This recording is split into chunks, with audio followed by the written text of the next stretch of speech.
Assalamu alaikum. The new topic to be discussed today is the structure of protein. You might be having a brief concepts of structures of the proteins, which comprises primary, secondary, tertiary and quaternary structures. We'll go through all these structures one by one. Every structure has its clinical significance, has its own properties, which we'll discuss in detail. Regarding structures of proteins, it comprises four structures: primary structure, secondary structure, tertiary structure, and quaternary structure. Primary structure is the simply linear sequence of amino acids forming the backbone of proteins. So primary structure comprises the number of amino acids, the name of the amino acids, and the sequence of amino acids. Second is the secondary structure, the spatial arrangement of protein by twisting of the polypeptide chain. You simply you twist a wire, it will be like the secondary structure of protein, like a telephone wire. Tertiary structure, the three-dimensional structure of a functional protein. And quaternary structure, when different polypeptides they join with each other by different bonding, this is the quaternary structure of the protein. Two or more polypeptide chains referred to as subunits. The spatial arrangement of these subunits is known as quaternary structure. It will be very much clear from you can see here, this is the primary structure. It is simply like the line of amino acids which are present in a straight line. So if you twist this line in this form like a telephone wire, it will become the secondary structure. When secondary structure you move it down and up and down, this will be the tertiary structures. When different polypeptides in this figure you can see the two types of polypeptides, four polypeptides here, two same types and two same types. So four polypeptides, when they unite with each other, they form the quaternary structure. You can see all these diagrams are present in your textbook Lippincott. So this is a primary structure, this is a spiral like a secondary structure, this is the tertiary structure, and finally the quaternary structure. Now if we focus on the primary structure of a protein, the primary structure is regulated by the genes, because the protein forming amino acids, all they have the genetic coding to be translated into the proteins. So unique sequence of amino acid is responsible for protein functions. Genetic diseases target these sequences. So if you simply by genetic diseases you change the sequence of amino acid, for example you change proline in place of glutamate, or you change lysine in case of phenylalanine, the total properties of that particular protein will be changed. The amino acid composition and sequence in a protein determines its physical and chemical properties.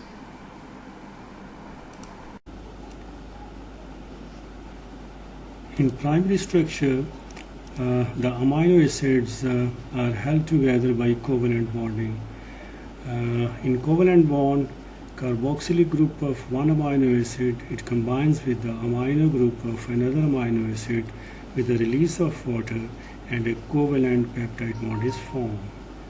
So peptide containing more than 10 amino acids, they are decapeptides, and the more than 10 up to 50 amino acids containing, they are called polypeptides, and more than 50 they are present in proteins. Now the characteristics of a peptide bond. It generally exists in trans configuration. As you can see, this is trans configuration. This is one amino acid, this is another amino acid. So NH and CO group of one amino acid are in the opposite direction as compared to the NH and CO group of another amino acid. So they are present in trans configuration. If they are present on the same side, that will be the cis configuration.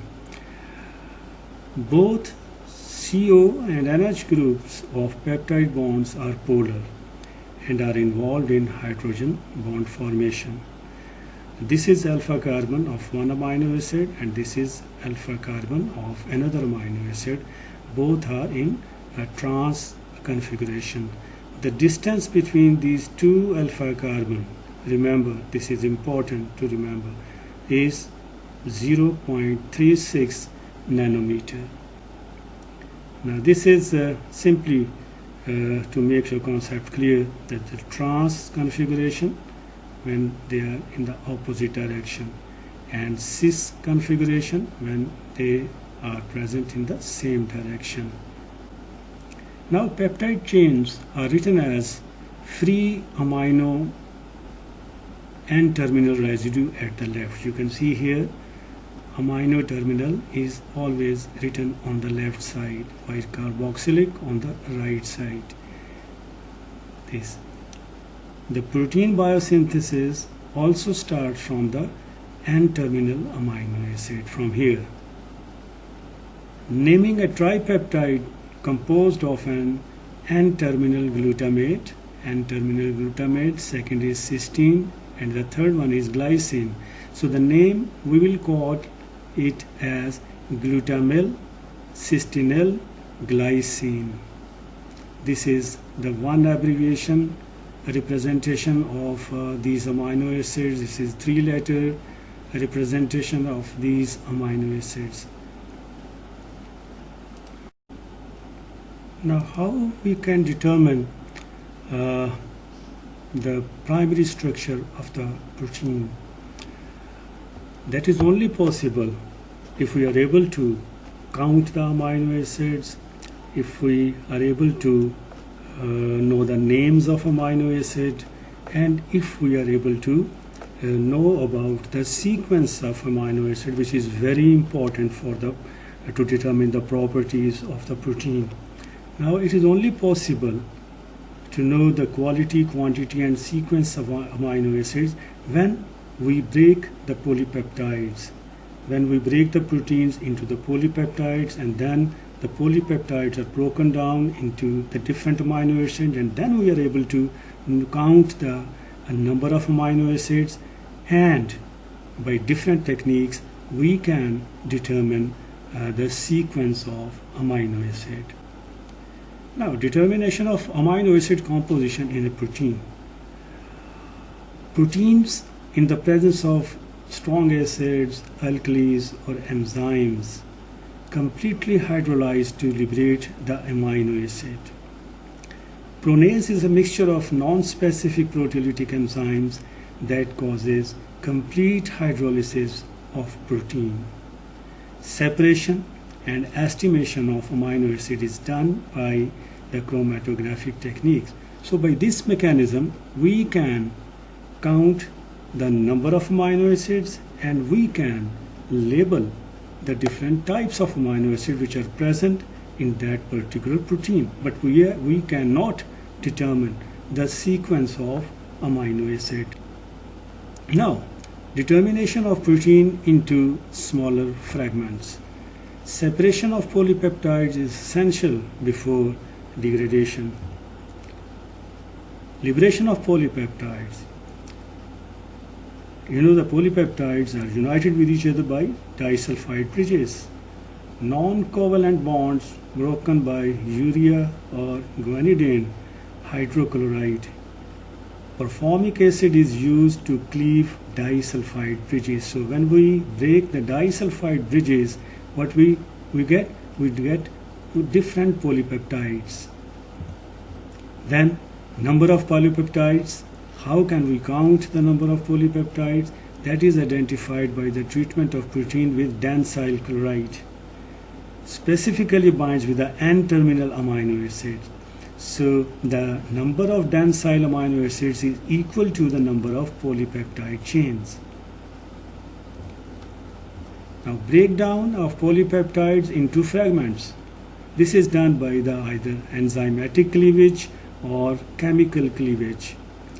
Enzymatic cleavage among the proteolytic enzymes, trypsin is most commonly used, and among the chemical cleavage, cyanogen bromide cuts methionine on its carbonyl side in peptide bond. So wherever on the carbonyl side methionine is present, it will be cut down by the cyanogen bromide. Now determination of amino acid sequence. We add Sanger's reagent. Sanger's used 1-fluoro-2,4-dinitrobenzene, which is abbreviated as FTNB, to determine insulin structure. Specifically binds with the N-terminal amino acid to form DNP derivative of protein, dinitrophenyl. This on hydrolysis yields DNP amino acid. So the amino acid which is attached with the DNP, we can detect it on chromatographic isolation. But the disadvantage of this is when we add this reagent, what happens after the amino acid is detached from the chain, the rest of the amino acid chain is completely dissociated. So we cannot determine the further sequence of amino acids in that chain, which can be identified. This DNP amino acid can be identified by chromatography, but the remaining polypeptides or peptide chain is totally dismantled into different amino acids. So at one time we are able to only determine one amino acid which is present at the N-terminal side of the polypeptide. Now Edmonds reagent. Phenyl isothiocyanate with N-terminal forms a phenyl thiocarbamyl derivative, PTH amino acid, on treatment with mild acid. This PTH amino acid is liberated, which can be identified by chromatography. Edmonds reagent has an advantage. Advantage is this, I will show you on a later slide. When we add Sanger's reagent, after detaching the first amino acid on the N-terminal, the rest of the chain is dissolved. So we are unable to find what was the next amino acid. But when we add Edmonds reagent, the N-terminal amino acid is detached one by one. The remaining polypeptide chain is not disturbed. Sequenator, that is automatic machine to determine the amino acid sequence in a polypeptide with around 100 residues.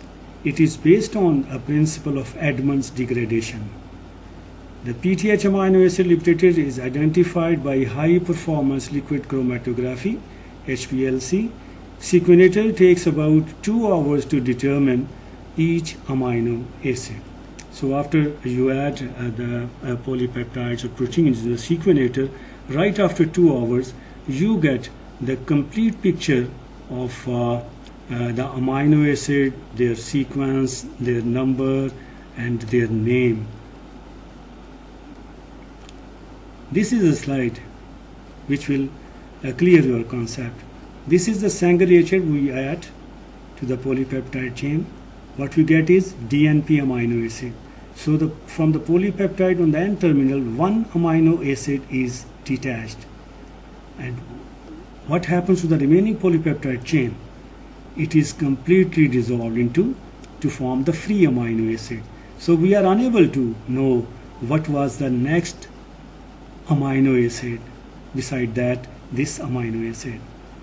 But in case of Edmonds reagent, when we add in the remaining polypeptide chain it is not dissociated, it remains intact.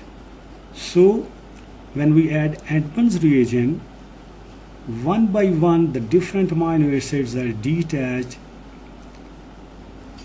and which are identified by chromatography. So we are able to know the sequence of amino acids which were present in the polypeptide chain when we use Edmonds reagent. Overlapping peptides. This is a vague method to determine the property structure. Several methods, enzymatic, chemical, are simultaneously employed, and by overlapping the different decapeptides, polypeptides, we can estimate, we can guess simply the proper sequence of the amino acid. Reverse sequencing technique. This is more accurate as compared to this one. By analyzing the nucleotide sequence of DNA that codes for protein, it is possible to translate the nucleotide sequence into amino acid sequence. Fails to identify the disadvantage of a reverse sequencing technique is that it is unable to identify the disulfide bonds and post-translational modification. Thank you very much. Stay safe, stay blessed.